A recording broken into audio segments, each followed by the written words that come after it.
Welcome back to A Happy Change. It is day 14 of taking Sertraline. That's 2 whole weeks. So I wanted to make this video for two types of people: those people that have just been prescribed the Sertraline or similar SSRI, or those people that are at the same point as me and are wondering, am I alone in this? Who else can I speak to?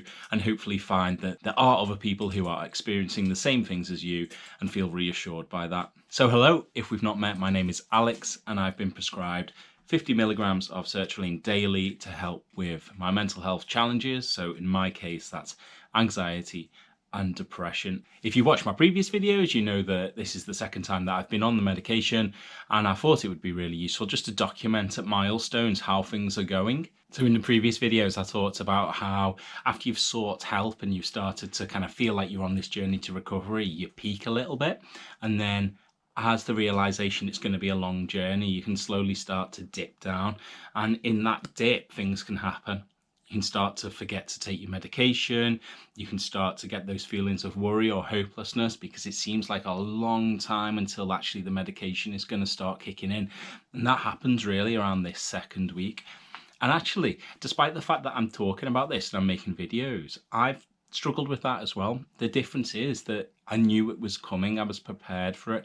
So if you watch some of the previous videos, you'll see that I talked about putting in place some things to help me feel better. This last week has actually been full of anxiety. I've felt quite low on occasions, and it's been much more challenging than last week has, but I was prepared for it. So it meant that despite feeling quite low and despite feeling quite anxious in that first week, and I did talk about doing this, I suggested this is the thing to do. I made contact with people and I set some plans in place, and I held myself accountable to still go to those things. So for example, on the Friday just gone, I went and met one of my friends after work, and we just hung out for a couple of hours, had something to eat, had a little walk around, and it was nice. And actually it was a good opportunity because I was able to share with him the way I was feeling, the struggles that I'd had, and it just meant that we made a connection that I'd been missing. You know, it was just an opportunity to talk and to share. And like I say, I suppose, even though I am making these videos, I forgot to take the medication twice.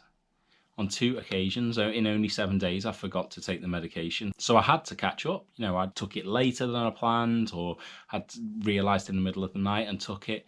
I don't know if that's a normal way to do it, whether you're supposed to just wait for the next dose, but I know you're not supposed to double up your doses. That's all I know. So I guess I'm speaking to those people that are in their first few days of taking the medication. And I just want to reiterate this idea that you're going to feel like you're moving forward, and then you might feel this little dip, you know, this kind of decline as things haven't moved forward, and you're like, oh God, I feel the same again, and you just start to get into that cycle of worry.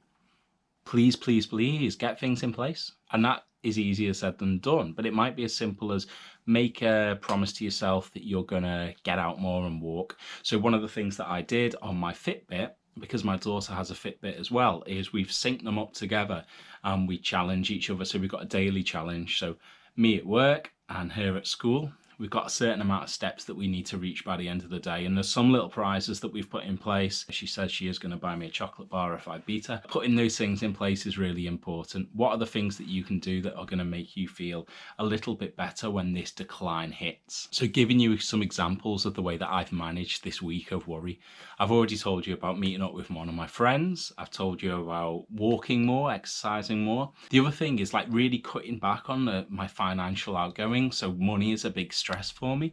So going through my bank statement, which I hidden from, and just making sure that I really had removed all of the things that were superfluous. Like, did I need that extra Netflix subscription? Did I need those sports channels? Did I need that subscription to the online learning platform? All of those things that were just like £150 a month, something like that, $200 maybe, outgoings that actually I could cut back on. And I found that this month, this paycheck, I haven't crawl to it as much as I normally would, particularly given that we've just had Christmas. You know, that was an amazing feeling. This morning I did the final payment on one of my loans, which is an amazing feeling as well, just to tick that box. I went to the cinema, so I went to see 1917 by Sam Mendes, which was insane. It was an incredible film. So you can see that I knew this dip was going to happen. So at the end of week 1, I put some things in place. I set some dates up, I set some time to see people, and I set these challenges up with my kid, so things were going to happen. So it's a difficult habit to get into, because when we have worry and when we have anxiety and depression, we tend to think of like things that have already happened. We dwell on the past rather than set actions for the future. And that's a bit of a shift that I want you to kind of consider the importance of making. That actually what you should be doing right now, whether this is day 0, week 1, week 2, is thinking, okay, what can I be doing in a week's time that's going to make me feel a little bit better? I know I'm going to plan to go on a bike ride with my kid or with my brother or with my dad or with my cousin or whoever it might be. Finding an activity that you can do, so in a week's time you won't look back at a week and go, oh, it was wasted. You'll have had that thing where you can go, oh, it was so fun, I went to the pub for an hour, or I went and watched the football game, or went on that bike ride, went on a hike, walked the dog, had a shower, whatever it might be, that can make you feel like you've achieved something this week. So you need to start flipping your mindset, I suppose, from reflecting on what's gone wrong in the previous week to what can go right in the week ahead. And that's the point that I want you to start making with me, that it's as hard for me as it is for you. And actually the important thing is that, you know, if we're doing this together, that actually I don't want to be doing this alone, because it's hard to be thinking, make plans, do that, put myself in situations maybe I find myself more vulnerable. But actually I can then reflect back on the really positive things, because if I hadn't done those things, right now this video would be me reflecting on week 2 as being one that was quite low, where I felt vulnerable and I felt anxious and I felt down. Instead, I can say, okay, yeah, I did feel those things, but also I did this, and I did this, and it was great. So genuinely wishing you like the best of luck. I am going to check in regularly and update when I hit these milestone dates. If you've got anything you want to share, please do leave a comment. You know, it's really important that people engage, share their stories. You never know who it's going to help. And I shall see you next time. And if you want to watch another video, there should be one here.